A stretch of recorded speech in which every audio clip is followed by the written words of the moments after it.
వాళ్ళు కూడా ఉన్నారు. వాళ్ళందరి అండా చూసుకొని నేను ఏ రోజైనా మీకు రిబెల్ చేశానా?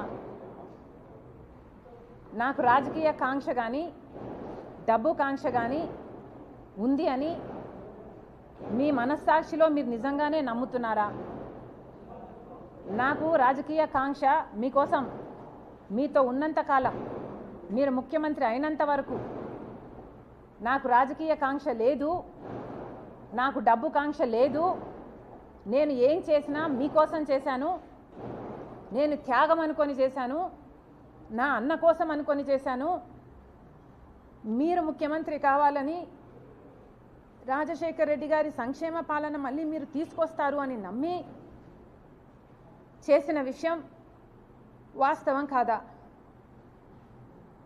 మన ఇద్దరము నమ్మే బైబిల్ మీద ఒట్టేసి నేను చెప్పగలను, నాకు రాజకీయ కాంక్ష కానీ డబ్బు కాంక్ష కానీ ఏ ఇతర ఆశ లేకుండా, ఆశించకుండా ఏ ఒక్క రోజైనా మిమ్మల్ని ఒక పదవి కానీ ఒక పోస్ట్ కానీ నేను అడగకుండా మీకోసం చేశాను, ఇది నిజం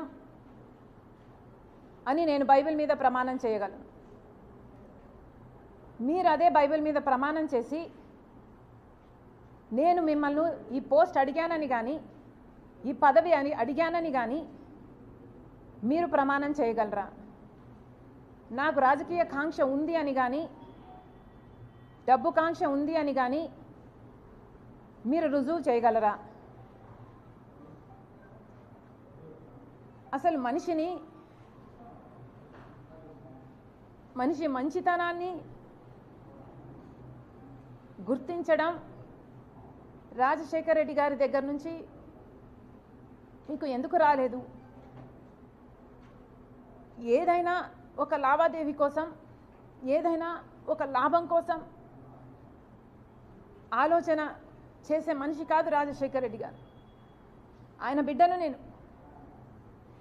ఆయన హృదయానికి దగ్గరగా ఆయన మాటలు వింటూ, ఆయన హృదయంలో హృదయంగా పెరిగిందని నేను. ఆయన ఆశయాల కోసం ఆయన ఏ రకంగా అయితే త్యాగం చేసే మనసు ఆయనకుందో ఆ రకంగానే నేను కూడా ఆలోచన చేయాలి, ఆ రకంగానే మీకు నేను సహాయపడాలి. అంత నిస్వార్థంగా మీకోసం నేను త్యాగం చేశాను, మీకోసం నేను నిలబడడం జరిగింది. ఎంత బహిరంగంగా రాజకీయ కాంక్ష వల్ల నెపోటిజం అంటున్నారే,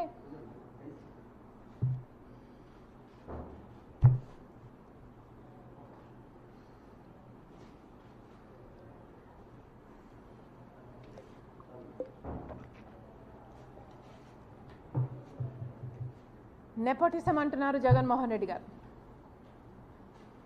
రాజశేఖర రెడ్డి గారి రాజకీయాలలో ఉంటే వివేకానంద రెడ్డి గారు కూడా ఆయన పక్క రాజకీయాలలో ఉన్నాడు, రాజారెడ్డి గారు కూడా రాజకీయాలలో ఉన్నాడు, రాజారెడ్డి గారి భార్య మా జయమ్మ కూడా రాజకీయాలలో ఉంది, సౌభాగ్యమ్మ కూడా రాజకీయాలలో ఉంది.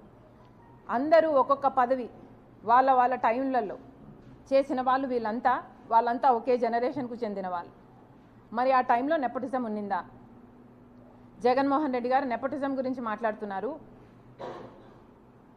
మరి మీరు ముఖ్యమంత్రిగా ఉండి కూడా, మీ పార్టీ మీరు పెట్టి కూడా ఇంకా ఎవరు బంధువులు ఉండకూడదు అని మీరు చెప్తున్న ఈ లాజిక్లో రవీంద్రనాథ్ రెడ్డి గారు లేరా? మీ బంధువు కాదా?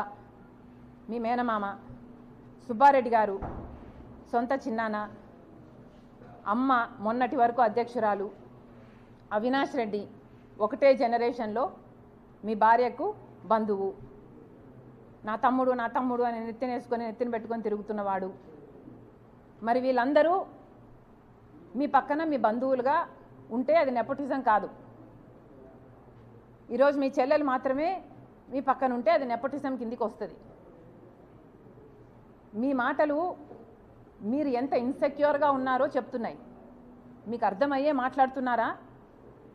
మీ మాటలే మీ క్యారెక్టర్ని కాంట్రడిక్ట్ చేస్తున్నాయి. మీకు మీ చెల్లెలంటే ఇన్సెక్యూరిటీ అన్న విషయము మీ మాటలే బయట పెడుతున్నాయి. ఒకసారి ఆలోచన చేసి మాట్లాడండి ఇంటర్వ్యూలలో మాట్లాడినప్పుడు అని జగన్మోహన్ రెడ్డి గారికి చెప్తున్నాం. డబ్బు ఆశ ఉందని నేనేదో కరప్షన్ మిమ్మల్ని చేయమని అడిగానని, దేవుడు మీకు పదవినిచ్చింది బంధువులకు మేలు చేయడానికి కాదు కాబట్టి నేను ఎంకరేజ్ చేయలేదు అన్నట్టు మీరు మాట్లాడడం జరిగింది. అంటే నేనేదో మిమ్మల్ని ముఖ్యమంత్రి హోదాలో నేనేదో మిమ్మల్ని పని అడిగినట్టు, మీరు ఆ పని చేయలేను అని మీరు నాకు చెప్పినట్టు, బంధువులకు మేలు చేయడానికి కాదు నేను ముఖ్యమంత్రిని అయ్యింది అంటే దాని ఇంప్లికేషను నేనేదో ఫేవర్ అడిగినట్టుగా జగన్మోహన్ రెడ్డి గారు మాట్లాడడం జరిగింది. ఏ రోజు రాజశేఖర రెడ్డి బిడ్డ ప్రమాణం చేసి చెప్తుంది పైసా సహాయం పైసా పని చేసి పెట్టు అని అడిగిన పాపాన ఈ 5 సంవత్సరాలలో పోలేదు. నేను రాజశేఖర రెడ్డి బిడ్డను. ఇదే రాజశేఖర రెడ్డి బిడ్డ నాన్న ముఖ్యమంత్రిగా ఉన్నప్పుడు, రాజశేఖర రెడ్డి గారు ముఖ్యమంత్రిగా ఉన్నప్పుడు కూడా పదవిని చూసిందాన్ని. నాకే కనుక డబ్బు ఆశ ఉండుంటే ఆ రోజుల్లోనే ఎంతో కలిగి ఉండేదాన్ని. ఆ రోజైనా ఈ రోజైనా నేనైనా నా భర్త అయినా ఒక సహాయం ఈ రోజు వరకు పైసా సహాయం చేశాడు జగన్మోహన్ రెడ్డి, పైసా సహాయం మేము అడిగాము జగన్మోహన్ రెడ్డిని అని నిరూపణ చేయగలరా? ఎందుకండి ఇలా మాట్లాడతారు? అసలు మీరు జగన్మోహన్ రెడ్డి గారు రాజశేఖర రెడ్డి గారి కొడుకు అన్న విషయాన్ని ఎందుకు మర్చిపోతున్నారు? మీరు మర్చిపోయి వ్యవహరిస్తున్నారు కానీ చూసే ప్రజలకు తెలుసండి మీరు రాజశేఖర రెడ్డి గారు కొడుకు అని.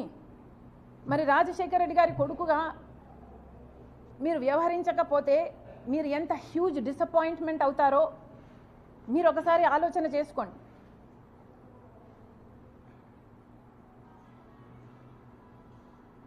చాలా చెప్పారు, రిలేషన్షిప్స్లోకి రాజకీయాలు వస్తే రిలేషన్షిప్స్ చెడిపోతాయి.